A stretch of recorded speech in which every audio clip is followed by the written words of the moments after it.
Salut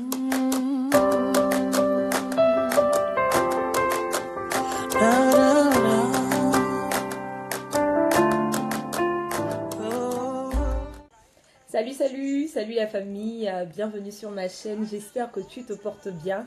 Je suis Stéphie et tu es sur Full of God's Love. Alors, aujourd'hui je viens avec un nouveau sujet qui est Dieu veut ton cœur.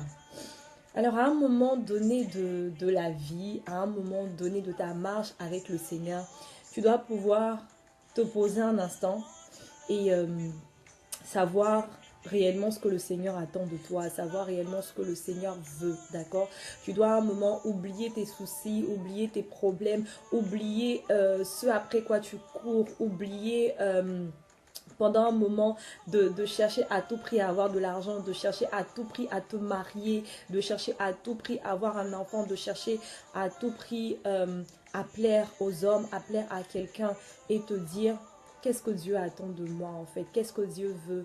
Et ce que Dieu veut en fait, c'est ton cœur. Ce que Dieu veut en fait, c'est que tu aies soif de lui. Ce que Dieu veut, c'est que tu le cherches premièrement. Ce que Dieu veut en fait, c'est être le premier, c'est être ton premier amour.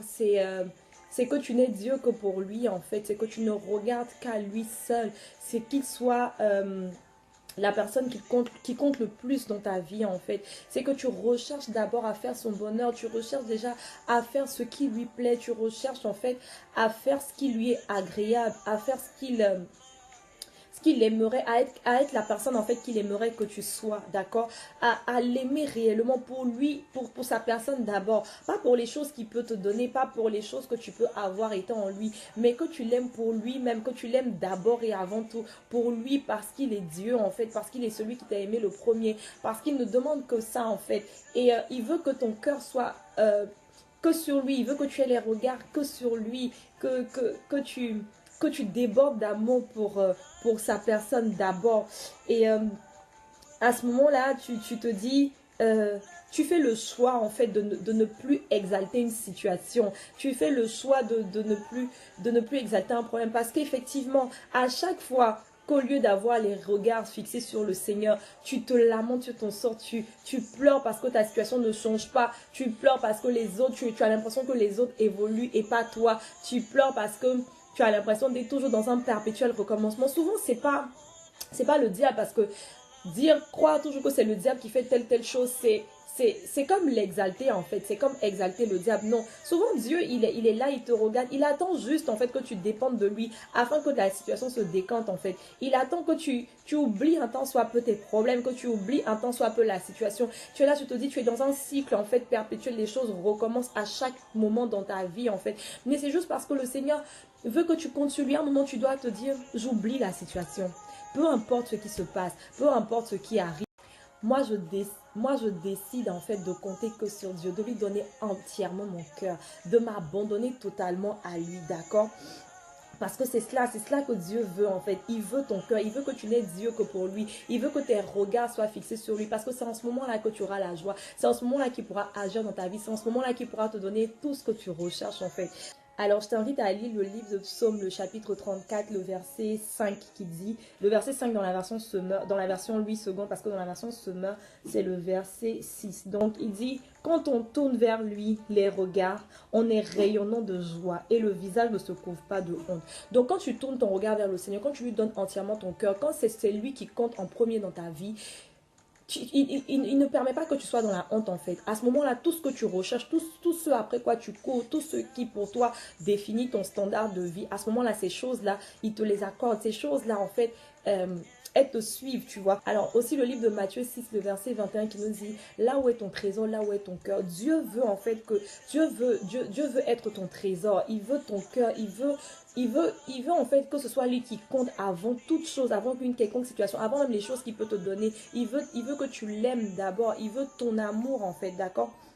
Et dans ce sens-là, je te dis, il faut que Dieu soit la personne que tu chéris le plus. Il faut que Dieu soit la personne que tu aimes par-dessus tout, afin que ton adoration, ton service, ton culte à Dieu soit sincère en fait, soit agréable à ses yeux, qu'il agrée en fait toutes les œuvres, tout ce que tu fais pour lui en fait, d'accord? Et aussi, dans cette même veine-là, tu peux comprendre davantage quand tu lis le livre de Matthieu 15, le verset 8 qui dit: Matthieu 15, verset 8, pour ne pas être comme ce peuple, parce que la Bible dit en Matthieu 15, le verset 8, ce peuple m'honore des lèvres, mais son cœur est éloigné de moi. Il faut que ton service à Dieu soit sincère. Il faut que ton adoration vienne de ton cœur. Il faut que l'amour que tu dis avoir pour le Seigneur soit sincère, soit réel. Pour ne pas être comme ce peuple qui dit, pour ne pas que ce soit juste des paroles en l'air, juste des mots que tu dis. Mais il faut que tes actions, il faut que ce soit sincère en fait. Il faut que ça vienne de ton cœur. Tout simplement, d'accord? Donc, c'est seulement après cela, c'est seulement après avoir adoré le Seigneur de ton cœur sincère, c'est seulement après lui avoir rendu un culte agréable, c'est seulement après l'avoir aimé réellement, c'est seulement quand il est le premier dans ta vie, quand tu décides de faire de lui ta priorité, que toutes les choses que tu recherches dans ce monde-là, il te les accorde. C'est seulement après cela, en fait, qu'il te donne toutes ces bénédictions terrestres-là, en fait, d'accord? Parce que c'est bien beau, tu peux les avoir, tu vas les chercher, mais tu n'auras pas la paix et ça ne sera pas quelque chose qui va durer dans le temps. Aujourd'hui, tu auras peut-être une voiture qui va tomber en panne demain, qui va prendre feu, qui va exploser, enfin, qui sera détruite en fait à la seconde, à la minute. Mais quand tu décides de faire de Dieu ta priorité, quand il est celui-là qui compte, quand tu recherches premièrement son royaume, quand tu recherches en fait à lui être agréable avant toute chose, il t'accorde toutes les choses terrestres que tu cherches depuis pas mal de temps sans que tu n'aies à souffrir pour cela. Il le dit si bien dans le livre de Matthieu 6, le verset 33. Là, je pense que c'est un passage que beaucoup de personnes ont déjà entendu ou connaissent, mais je vais le lire avec toi. Donc Matthieu 6, le verset 33 qui dit « Cherchez premièrement le royaume et la justice de Dieu, et toutes ces choses vous seront données par-dessus. » D'accord? Donc tout ce que tu recherches, en fait, tu peux les avoir. Toutes les choses que tu recherches par-dessus tout dans ce monde-là, tu peux les avoir. Si c'est un enfant, si c'est un époux, si c'est une épouse, si c'est une voiture, si c'est une maison, si c'est de l'argent, si c'est des voyages, tu pourrais les avoir seulement et seulement quand tu feras du Seigneur ta priorité. C'est vrai, tu peux me dire, oui, moi j'ai tout ça, le Seigneur n'est pas forcément ma priorité. Je connais quelqu'un qui a tout ça, le Seigneur n'est pas forcément sa priorité. Mais regarde, est-ce que cette chose-là dure dans le temps?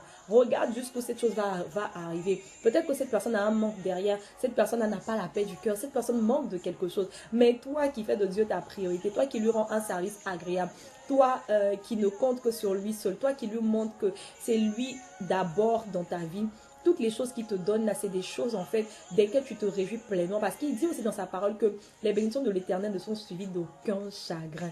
Il te les donne pleinement et tu sais en profiter et rien ne compte avant lui. Donc mon frère, ma soeur, garde cette parole en tête. Le Seigneur veut ton cœur. Dieu veut ton cœur. Il veut que tu comptes sur lui et sur lui seul. Il veut que tu l'aimes avant toute chose. Il veut que tu l'aimes en premier. Alors si tu me permets, avant de terminer, on va faire cette prière ensemble, si tu me permets de prier avec toi. Père éternel, je veux juste bénir ton nom, je veux te dire merci Seigneur. Je veux Saint-Esprit de Dieu avec mon frère, donc comme un accord avec ma soeur, bénir ton nom et nous voulons te dire Seigneur que nous voulons que tu sois la priorité dans nos vies. Nous voulons Père éternel que tu puisses compter sur nous. Nous voulons te rechercher premièrement avant toutes les choses que nous cherchons dans cette vie, avant les maisons, avant les voitures, avant l'enfant, avant l'époux, avant le travail, avant les richesses de ce monde Seigneur. Nous voulons te rechercher d'abord. Nous voulons croire en toi d'abord. Nous voulons que nos cœurs t'appartiennent. Nous voulons pleinement compter sur toi avant de penser même à une quelconque situation qui nous empêche d'évoluer, avant les difficultés, avant les problèmes. Nous voulons t'exalter au-dessus de toute chose. Parce qu'il n'y a aucun problème qui est plus grand que toi. Il n'y a aucune difficulté qui est plus grande que toi. Il n'y a rien de plus précieux que toi. Il n'y a aucun argent qui puisse être plus précieux que toi. Il n'y a aucun bien qui puisse être plus précieux que toi, Seigneur. Nous voulons te rechercher d'abord et avant tout. Nous voulons te donner notre cœur, Seigneur. Et nous voulons que tu nous aides dans cette démarche, Seigneur. Nous avons la volonté, mais nous n'avons pas la capacité. Oh, Seigneur, donne-nous la capacité de te donner entièrement nos cœurs. En ton nom, nous avons prié avec action de grâce. Amen. Alors, avant de libérer l'antenne, je vais terminer avec ce chant où tu invites le Seigneur à venir prendre la place du roi dans ton cœur, où tu le couronnes. Et le chant dit ceci. Jésus, nous te couronnons, nous te proclamons roi. Présent au milieu de nous, nous t'élevons par nos chants, nous t'adorons et nous t'exaltons. établir ton trône éternel. Par nos louanges, Dieu, nous t'invitons. Viens Jésus prendre la place du roi. Viens Jésus prendre la place du roi. Viens Jésus prendre la place du roi. Jésus prend la première place dans ton cœur. Invite le Seigneur à prendre la première place dans ton cœur parce qu'il veut ton cœur. Demeure béni. Au revoir. Car c'est toi qui m'as aimé en premier, c'est toi. It was you who